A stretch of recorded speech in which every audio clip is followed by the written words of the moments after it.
Hello everyone, welcome back to our YouTube channel. Last పార్ట్లో ద్రోణాచార్యుడు బాణాలను వేసి బావిలో ఉన్న బంతిని తీసి అర్జునుడికి ఇస్తాడు. నువ్వు ఈ బాణాలతో సహా బంతిని తీసుకువెళ్ళి భీష్ముడికి ఇవ్వమని చెప్తాడు.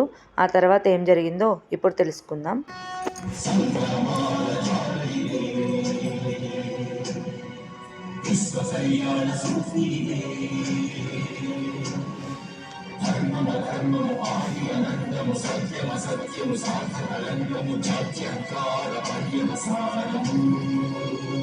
శక్తిదే భక్తిదే జీవన్ముక్తికి మార్గమిదే పంచమవేద సారం మహాభారతం కృష్ణుడు చూపిన లీల ఇది జీవన వేద మార్గమిది గీత జనించిన క్షేత్రమే మహాభారతం. రాజ్యంలో ప్రతిరోజు ప్రజల సమస్యల గురించి చర్చలు జరుగుతూ ఉంటాయి. అలాగే ఆ రోజు కూడా విదురుడు ప్రజల సమస్యల గురించి చెప్పబోతూ ఉండగా ధృతరాష్ట్రుడు ముందు రాకుమారులకు విధించిన శిక్ష గురించి మాట్లాడుకుందామా అని కోపంగా అంటాడు.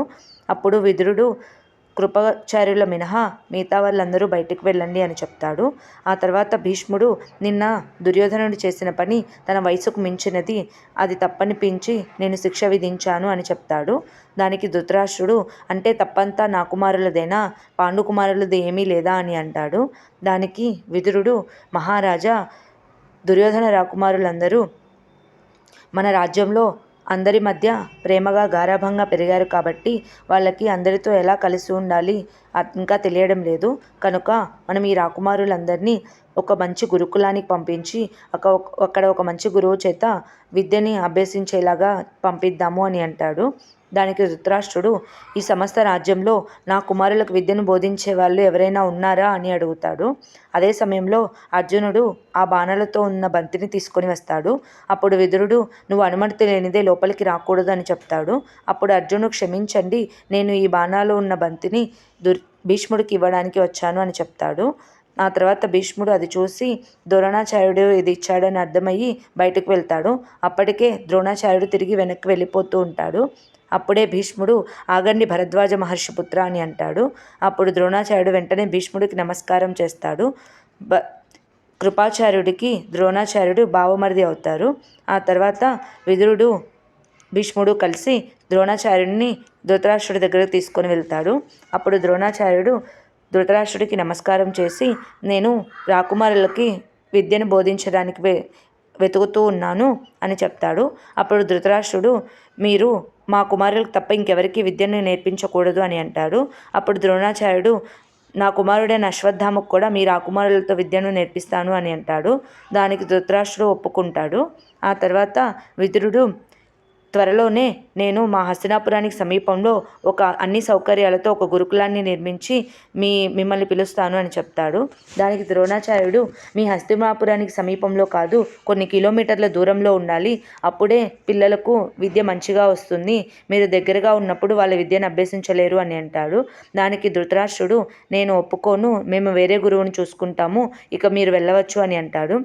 అప్పుడు కృపాచార్యుడు ఆయన మా బావగారు కాబట్టి నేను అతి సత్కారాలు చేస్తాను అని వెళ్ళి మీరు ఇంత మంచి అవకాశాన్ని ఎందుకు వదులుకుంటున్నారు, దీనివల్ల మా చెల్లి మా మేనడులు ఇద్దరు బాగుంటారు కదా అని అంటాడు.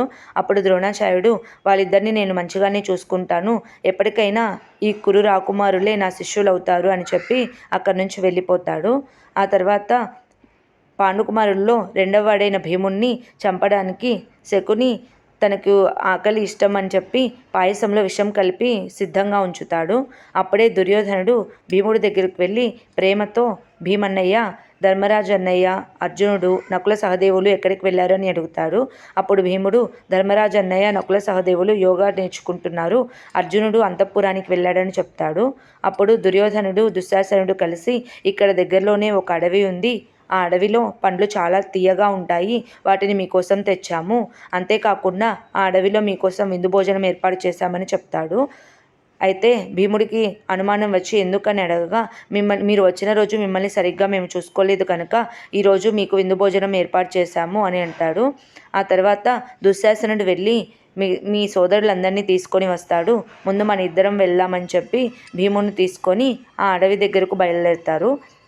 అక్కడికి వెళ్ళాక చాలా రుచికరమైన వంటలు ఉంటాయి.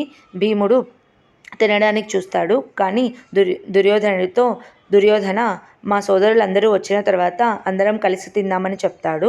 దానికి దుర్యోధనుడు ముందుగా మనం రుచి చూద్దాము, ఏదైనా హెచ్చు తగ్గులు ఉంటే అప్పుడు మనం రుచిని చేయొచ్చు కదా అని అంటాడు. అప్పుడే ఆ పాయసం తినిపిస్తాడు. భీముడు కళ్ళుదిరి కింది పడిపోతాడు. సహదేవునికి భీమన్నయ్య కనిపించడం లేదు, తనకేదో అపాయం ఉందని చెప్పి కుంతీదేవి దగ్గరికి వెళ్ళి చెప్తాడు. అప్పుడు దుస్సల భీమన్నయ్య దుర్యోధన అన్నయ్యతో వెళ్ళడం నేను చూశాను అని అంటుంది. ఆ తర్వాత కుంతీదేవి వాళ్ళిద్దరికీ ఏదైనా అపాయం జరిగిందేమో, సహదేవ నువ్వు వెంటనే అర్జునుడిని వాళ్ళిద్దరిని వెతకమని చెప్పు అని చెప్తుంది. అర్జునుడు వాళ్ళిద్దరిని వెతుక్కుంటూ ఆ స్థలానికి వెళ్తాడు. అప్పటికే దుర్యోధనుడు శకుని ఇద్దరూ కలిసి భీముణ్ణి తీసుకువెళ్ళి నీళ్ళలో పడవేస్తారు. ఆ తర్వాత ఏం జరిగిందో నెక్స్ట్ పార్ట్లో తెలుసుకుందాం. Please like, share and subscribe to our YouTube channel. Thank you.